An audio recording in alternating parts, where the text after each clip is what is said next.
Hello guys, सबैलाई नमस्ते। म आज तपाईँहरूलाई एउटा हुन्छ नि, तपाईँले जुन इन्कम गर्नुभइरहेछ नि, सिम्पल बुझ्नु।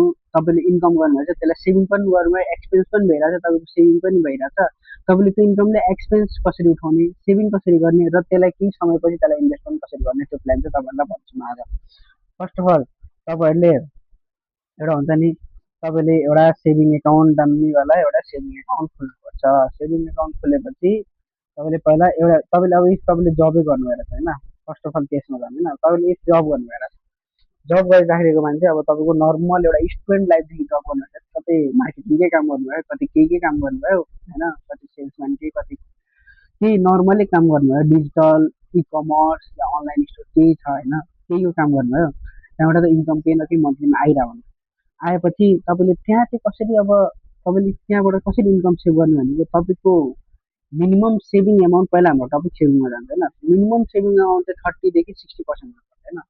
तपाईँले मिनिमम 30 देखि 60% सेभ गर्नु। इफ तपाईँको सेभिङ, इफ तपाईँको एक्सपेन्सेस 25, 20, 30% छ भने 70, 80, 75, 80सम्म पनि सेभिङ जान सक्छ इफ तपाईँको एक्सपेन्सेसको छ। इफ तपाईँको एक्सपेन्सेस 40, 50 छ भने 50-50 मजाले सेभिङ 50 गरेर नि 50 एक्सपेन्सेस भयो नि त। तर 50 expenses in this age is bad भनौँ होइन। तर 50 एक्सपेन्स भनेको धेरै नै भयो नि त। तपाईँको यो एक्सपेन्सेस 50 भनेको धेरै भयो क्या।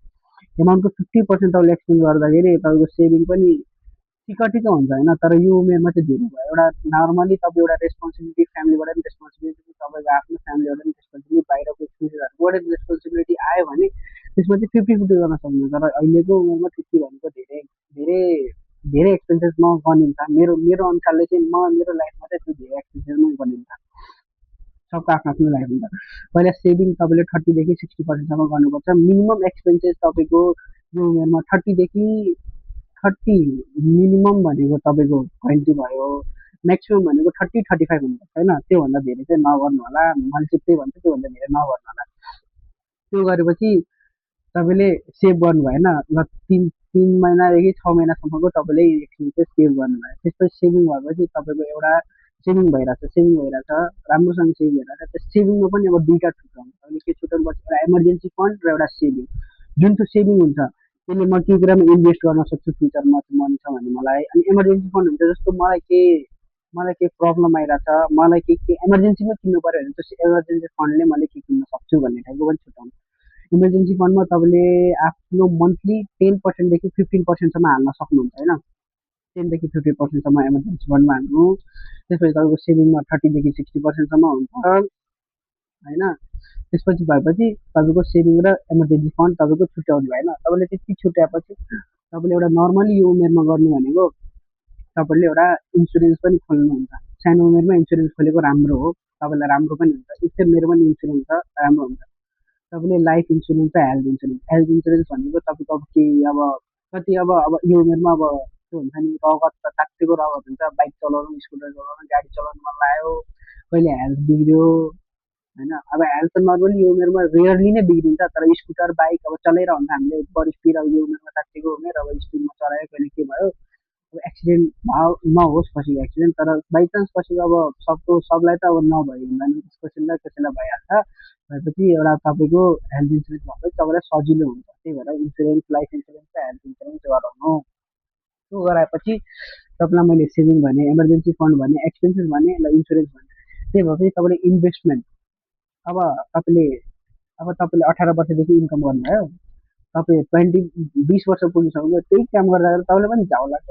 अब जब गर्नु भने जब गरिराख्नु होइन, तर जब गर्नु, तर जबबाट केही आफ्नै बिल्ड गर्नु भनेको त्यो चाहिँ राम्रो कुरा हुन्छ। तर त्यही जब गरिराख्नु भनेको त्यो चाहिँ नराम्रो कुरा पनि मैले भन्छु होइन।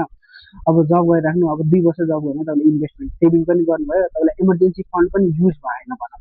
त्यो इमर्जेन्सी फन्ड पनि तपाईँको 2 वर्षदेखि त्यति नै छ। तर त्यो इमर्जेन्सी फन्ड तपाईँको सेभिङ र इमर्जेन्सी फन्ड मिलाएर तपाईँको एमाउन्ट हल्का हल्का धेरै हो। तर पहिला इमर्जेन्सी फन्डलाई नहेर्ने, इमर्जेन्सी फन्डलाई इमर्जेन्सी फन्डमै राख्ने।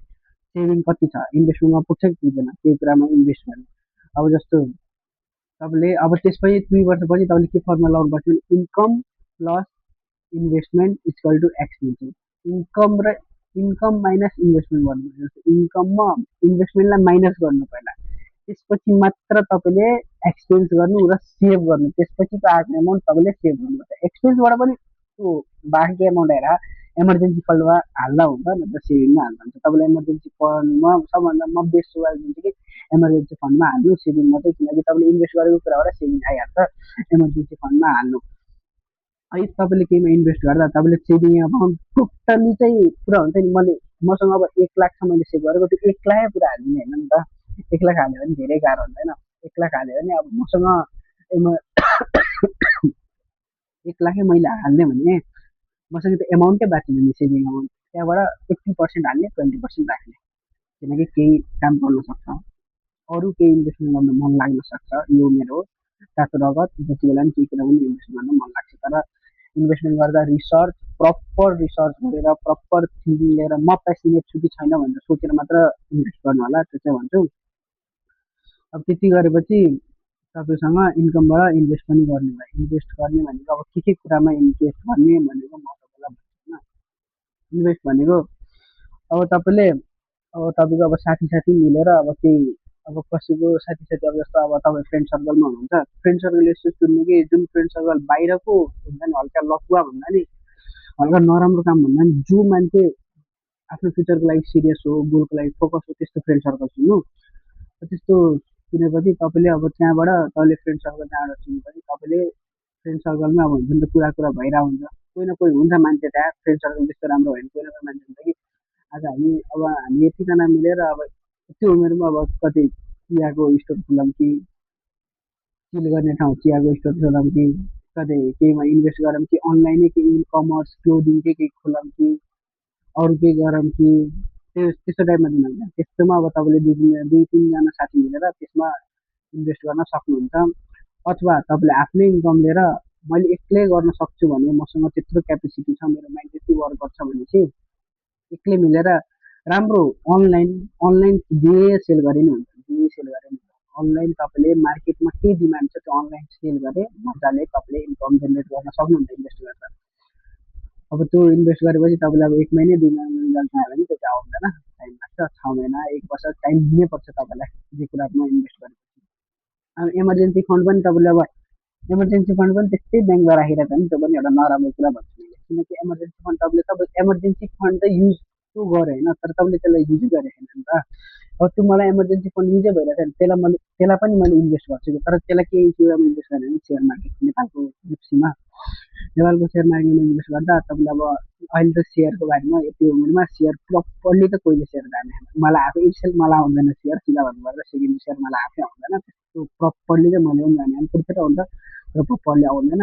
मैले पनि आइपिओ नै भर्दा हुन्छ, सेकेन्ड सेयर खेलेर त्यस्तो खेलेर मैले सेकेन्ड सेयरमा इन्भेस्ट गरेको छैन, आइपिओ नै भर्दा हुन्छ।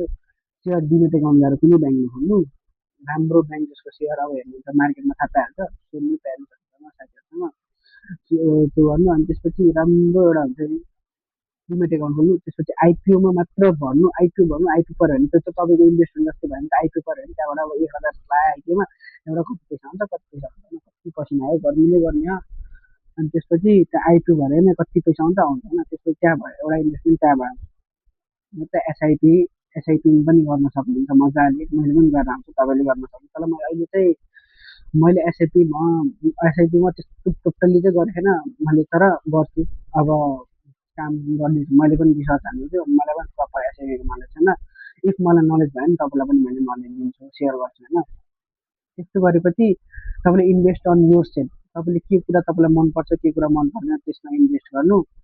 अनि आफ्नो एक्सपेन्सेस चाहिँ लो पार्नु, त्यही भन्छु मैले। फर्स्ट दिन्छु तपाईँलाई, आफ्नो एक्सपेन्सेस अरूलाई हेरेर एक्सपेन्सेस नलिनु। अरूले यो गर्दैछ मैले पनि त्यही गर्नुपर्छ होइन।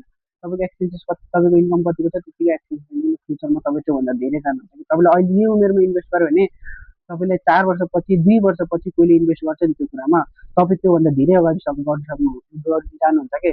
त्यो मान्छेले त्यो उमेरमा त्यो तपाईँभन्दा धेरै पैसा हालेको होला होइन, तर तपाईँ त्योभन्दा अगाडि हुनुहुन्छ किनकि तपाईँले सानो उमेरदेखि इन्भेस्ट गर्नु भयो नि त्यही भएर। अब यही हो तपाईँको भिडियो हेल्पफुल लाग्यो भने लाइक सेयर सब्सक्राइब गरिदिनु होला, इन्स्टामा पनि फलो गरिदिनु होला, टिकटकमा पनि फलो गरिदिनु होला। नमस्ते सबलाई, धन्यवाद।